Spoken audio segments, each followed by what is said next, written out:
Hessa, welcome to Podcast with Tech episode today, and thank you for accepting the invitation. I want to ask you about the vision for behind Dr. Layla. What inspired the creation of an AI expert in the natural medicine? So our idea behind Dr. Layla, we are a medical university. Everybody is like, medical, AI, where is the correlation between that? Are you like diagnosing people? No. What we're trying to do with Dr. Layla is we're teaching our students. We're informing them. We're helping them with their research. This is a teaching tool because we have noticed we do not want to graduate our students with just textbook knowledge. This is not what we want. We want them to have as many opportunities as possible when they graduate from an institution. And one of them being natural medicine. This knowledge has been existing for thousands of years.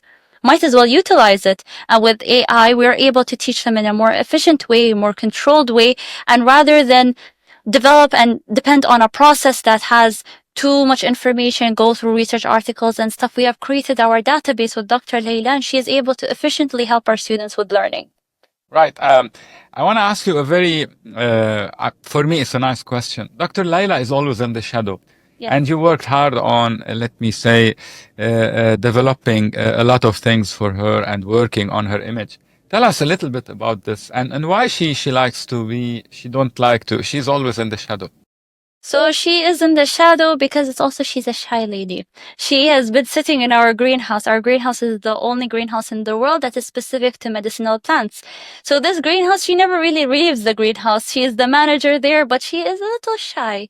So when we came up to her, like even when you talk to her in her interface right now with her booth, she is a conversational AI model. We've noticed that the aspect and the best part of communication comes with the human interaction. My next question is about the AI persona. How can you ensure that there is a balance between, let's say, cultural heritage and, let's say, scientific accuracy? So this is where we came into. So in Dubai Medical University, we have 3 colleges: medicine, pharmacy, and nursing.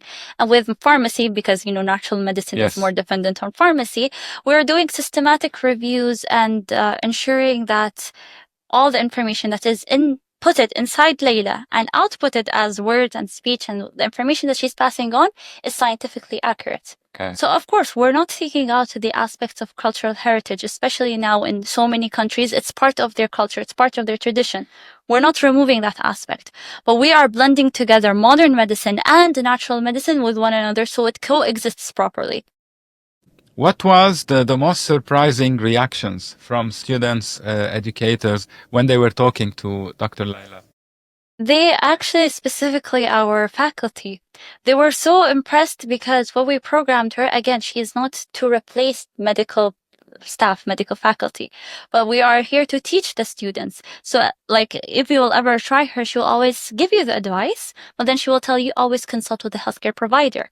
We are not replacing their job. We're enhancing their jobs. This is the most important. So in the beginning, there was some resistance, like, why is she verified? Where's her medical degree? No, she doesn't have a medical degree. So we're not playing around. Specifically now, we're talking about healthcare. We're talking about medicine. Like, if there's let's say an engineering project, if the table fails, okay, the table fails. But if we fail, we put human lives at risk. We can't play around with such matters. So in this case, like, again, she is existing as a teaching tool, an AI helper. Like, we like to say that we hired Dr. Layla. This is the idea. We hired her to help us, but she is not stealing us. She's not stealing our jobs. What kind of training or data, so training and data as well, is given or have really led to making these AI assistants unique or, accurate and as you said, one of the best AI assistants? That's an amazing question. This is something that we worked on really much.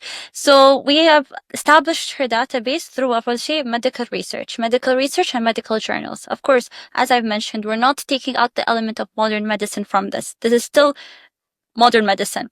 And then from that, some of the knowledge that we have from alternative medicine, it's not in fact documented. Some of them is unfortunately stuck with the older generation with paper and pen. It's not really documented, preserved and such. So we went to local experts, we went to international experts in regards to Chinese medicine, Ayurvedic medicine, even local medicine here in the UAE, which people don't really know about, that we actually have a medicine and traditions and stuff. And from that, again, our pharmacy college reviews all the information, ensures that everything is scientifically accurate and is aligned with our customs, our ideologies and modern medicine. And we bring it to Layla's knowledge. Amazing, amazing. Tell me, where are we going in this AI education, and what are the boundaries, and where are going to be? So the boundaries with AI in education as a start, of course, I'm not speaking for every educational institute, but we had restrictions. We had resistance. They didn't want AI. Students were going to use AI to cheat, or it's not going to be the hard way. This is how the impression is. Exactly. So they're not really accepting of it. We took it from another approach. We told the students, you are more than welcome to use it. We adjusted our curriculums to use it. We want to ensure that this is a tool. It's going to stay. It's like the internet. At the beginning, everyone would be like, no, we don't want internet. Oh, it's ruining our brains. It's making us, sorry for the word, like not smart enough. Now everybody uses the internet. Artificial intelligence is going to be almost like that. Everybody is resistant at the start, but then it's going to be integrated in our everyday lives. So might as well help our students understand how to use it more efficiently. You face a lot of such challenges and resistance? In terms of what do you exactly mean? Like as personally? No, the students, when they are resisting, right? We did some students. Like you said, they ask you, is it legitimate? Who's this doctor? Do we need to use the... We had people who are like, how is this better than Google?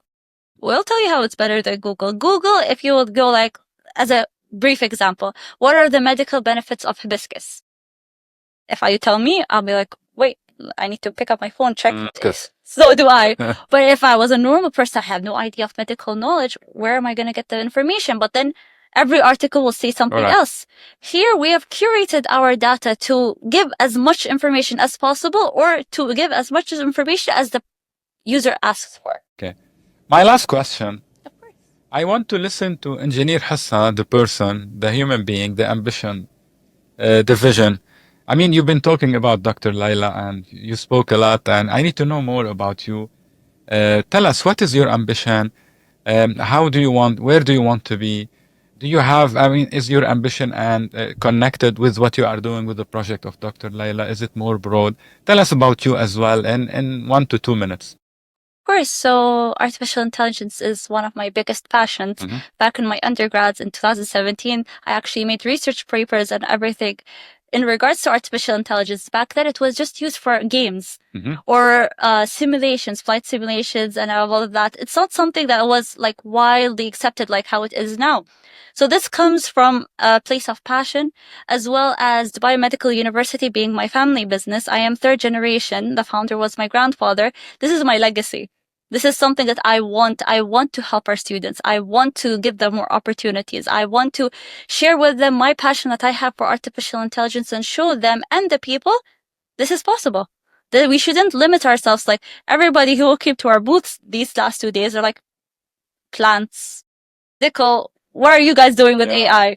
So it's like, where are you guys coming from? You shouldn't limit yourself. AI is not just a technology thing. It's something that we could implement in so many things. Amazing. Thank you very much.